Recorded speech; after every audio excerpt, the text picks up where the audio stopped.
These are your drawing steps for your Van Gogh landscape. Name and teacher code on the back.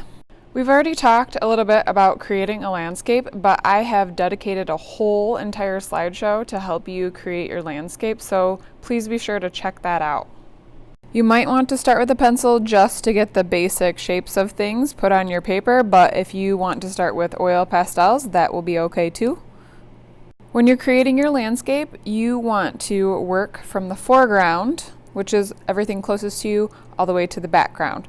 So we'll start by just adding some of the things that are closest to us and our trees. Remember, cypress trees look kind of different than trees we're probably used to seeing.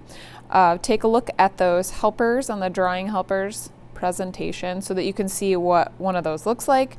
And then I also made some stencils just in case. You could do more than 2 trees. You could put your trees on a different side or your bushes on another side, so yours does not have to look anything like mine. But remember to work from foreground to background for the most success. If you need more inspiration, remember there is a whole presentation that you can take a look at, and the outline version of Van Gogh cypress trees. And then also, if you needed to know what real cypress trees look like, there's an outline here. There's so many helpful things on here. Be sure to check those out so that you have a really great idea.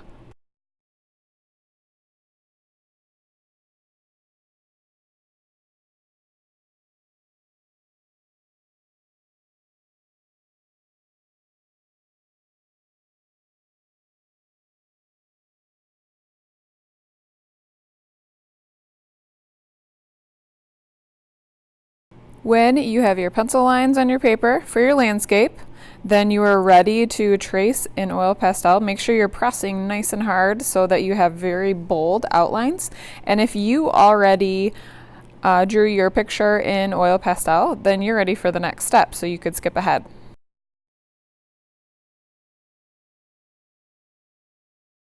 As you probably recall, Van Gogh has very thick brushstrokes, and we're going to recreate this by creating a bunch of short lines to get the brushstroke appearance.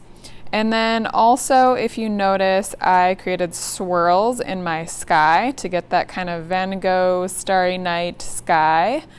But you could do something different if you wanted to. There's other things that you could do to fill in your sky, but lots and lots of these cool lines, and you have neon pastels, which will look super cool if you use lots of them before you add paint.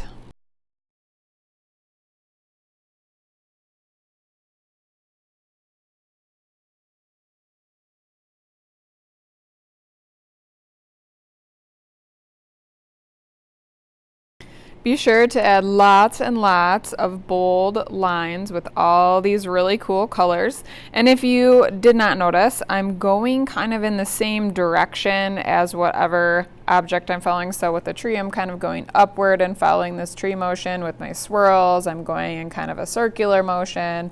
So anyhow, really fill up your paper. It looks really neat when we add paint if you use lots of colors.